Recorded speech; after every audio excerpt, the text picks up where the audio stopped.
Bentuk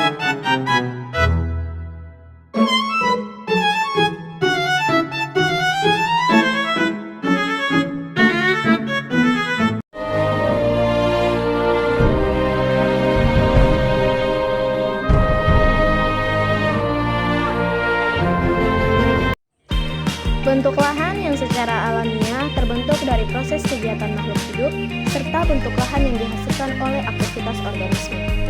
Bentuk lahan organik didefinisikan sebagai area lahan yang didominasi oleh material organik terakumulasi, biasanya dengan kandungan karbon organik mencapai 12-18% atau lebih dalam lapisan atas tanah. Lahan ini mencakup berbagai tipe ekosistem, masing-masing dengan karakteristik unik dan kondisi pembentukan khusus. Klasifikasi bentuk lahan organik bergantung pada beberapa faktor penentu termasuk tingkat kebasahan, jenis vegetasi, dan tahap dekomposisi bahan organik. Yang berikut adalah jenis-jenis bentuk lahan organik. Yang pertama, terumbu karang tepi. Terumbu karang tepi berkembang di pesisir pantai-pantai pulau besar. Perkembangannya bisa mencapai kedalaman 40 meter dengan pertumbuhan karang luar menuju laut lepas. Yang kedua, terumbu karang koral.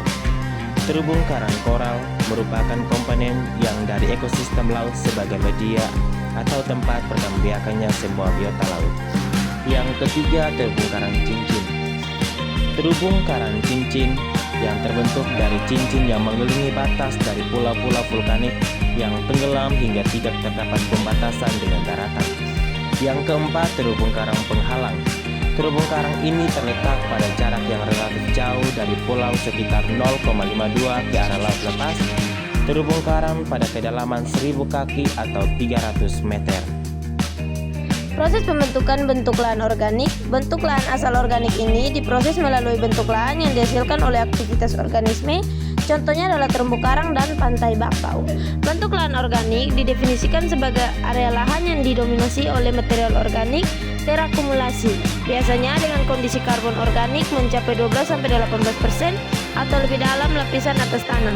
Lahan ini mencakup berbagai ekosistem masing-masing dengan karakteristik unik dan kondisi pembentukan khusus. Jenis vegetasi dan tahap dekomposisi bahan organik. Yang pertama, rawa gambut, area berawa dengan akumulasi gembut tebal, tingkat air tinggi dan vegetasi khusus adaptif. Yang kedua, hutan lembab, ekosistem hutan dengan granis terbatas dan lapisan organik tebal di permukaan.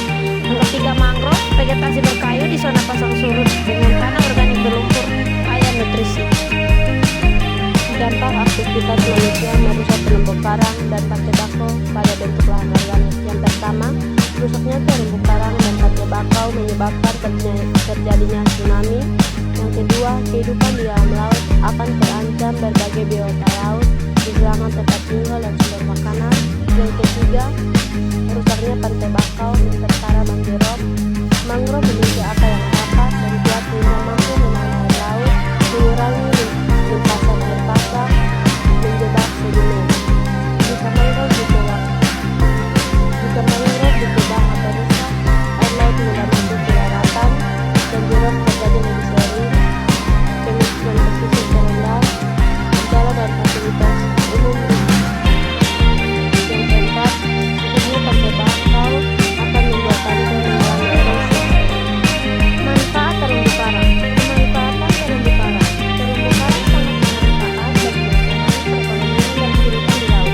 Manfaat terumbu karang dapat dibagi menjadi dua, yaitu manfaat langsung dan manfaat langsung, yaitu sebagai tempat ikan yang banyak dibutuhkan manusia dalam bidang pangan, seperti ikan kerapu, ikan baronang, ikan ekor kuning, batu karang.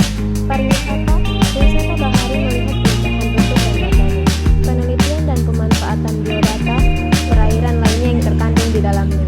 Manfaat tidak langsung sebagai penahan abrasi pantai yang disebabkan gelombang dan ombak laut sebagai sumber keanekaragaman hayati. Karakteristik fisik dan kimia bentuk lahan organik. Yang pertama, sifat fisik. Struktur tanah lepas dan berpori tinggi, warna gelap akibat kandungan karbon tinggi, kapasitas menahan air sangat besar, bulk density rendah, tekstur berupa agregat organik halus. Yang kedua itu sifat kimia, pH rendah atau asam berkisar 3,5 sampai 5,5. Kandungan nitrogen tinggi namun tersedia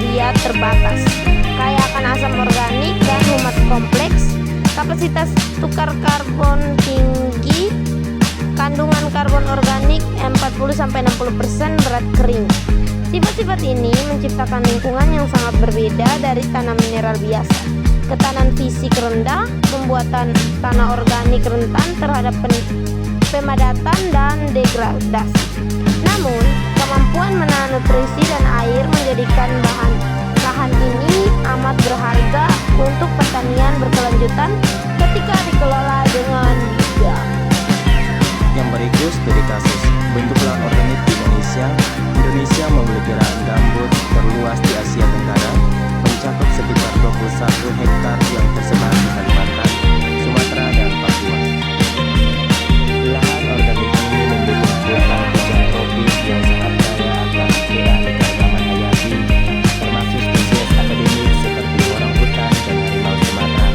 Ekosistem ini juga menyimpan karbon dalam jumlah yang sangat besar, setara dengan puluhan tahun emisi karbon dan emisi energi global.